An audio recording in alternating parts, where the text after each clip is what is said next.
much time did it take you to research about the band? To be honest, 4 years from the first scratch to the, when it was like the first, to the last moment of the editing. And because the film is about Veliki Luki story and the story of collapse of Soviet Union, so I had to study and figure things out, from the beginning to the very end. How hard was it finding the right young actors for the film?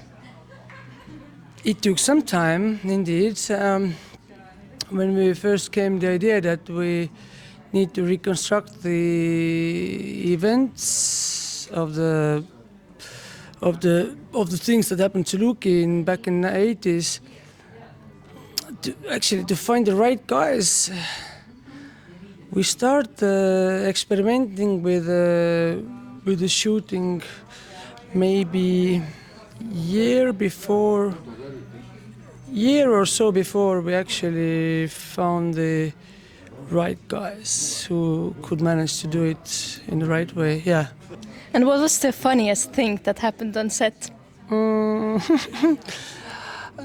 Since the main character Ivo, or the monk Ivo Ukivi, was sometimes with us, and he also were the cameraman with this 8mm camera, and he was like shooting like himself and screaming, "What? I can't believe what's happening. This is exactly how it happened, and I'm fucking shooting myself. It's so fucking crazy."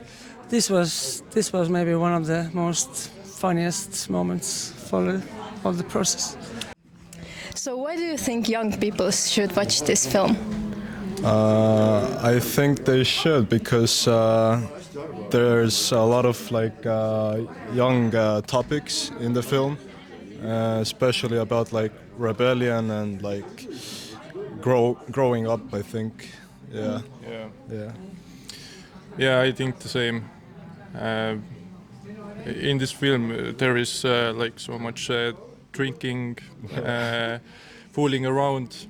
Yeah, that's something a lot of young people can relate with, I think. Okay, and what was the funniest thing that happened on set? The funniest thing. I think there was a lot of things, but something we were just talking about was that I think we play five characters in the film. Spoiler alert. Yeah. We were in this band Veliki Luki, and we were on another band that they show in this film, and we also were the side characters also. Yeah. Siin ju räägiti 2 tundi enam küsiti. Väga palju on välja jäänud, eks. Ja siis sündmused asetsevad eri kohtades ja on erinevates kohtades kokku sattunud, aga sisu on ikkagi sama. Et mõned asjad toimusid nagu hiljem, ei olnudki võimalik, et toimuksid varem.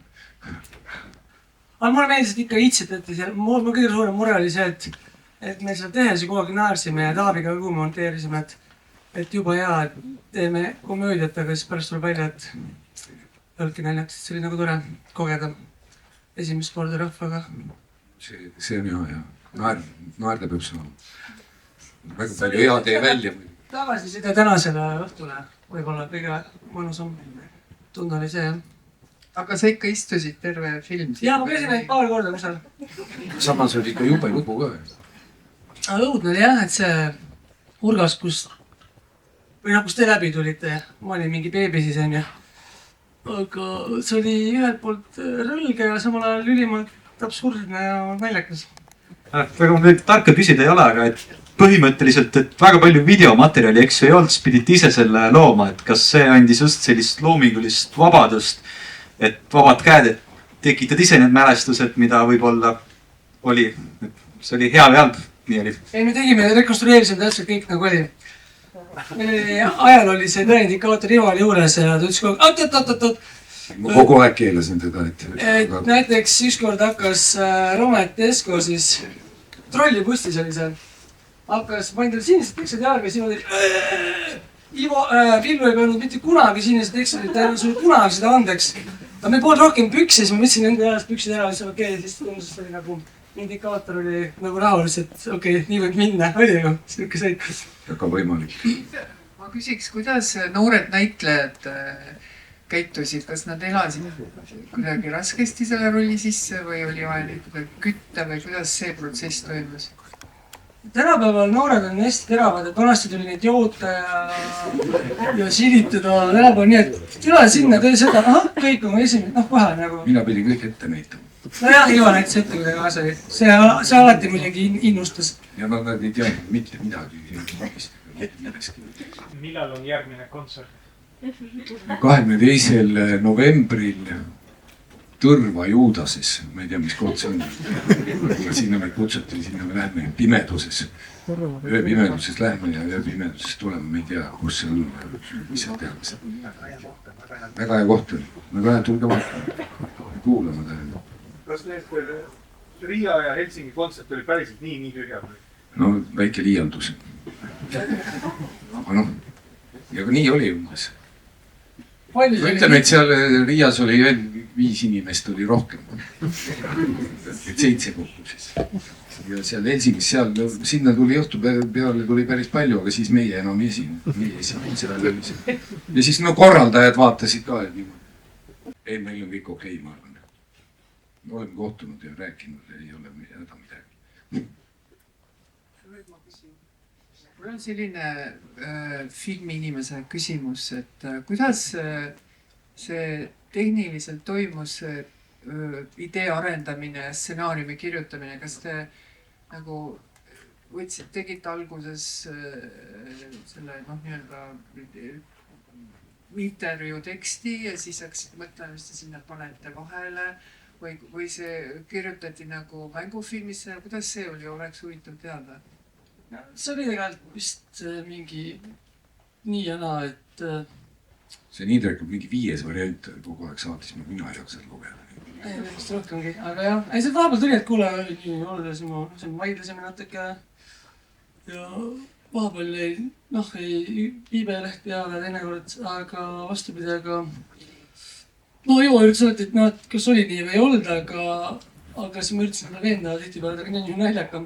Aga lõpuks ta veendis mind ikkagi mingid puhkudel ümber, et tegelikult ikkagi nii nagu päriselt oli veel naljakam. Siis ma okei, eks see kohanemine võttis aega, aga nagu ma ütlesin enne, et see 2002 on ja see vinüül, kui ta ilmus, seal vahel oli, Villu oli kirjutanud selle nii-öelda lühikese selle kokkuvõtte bändi ajaloost.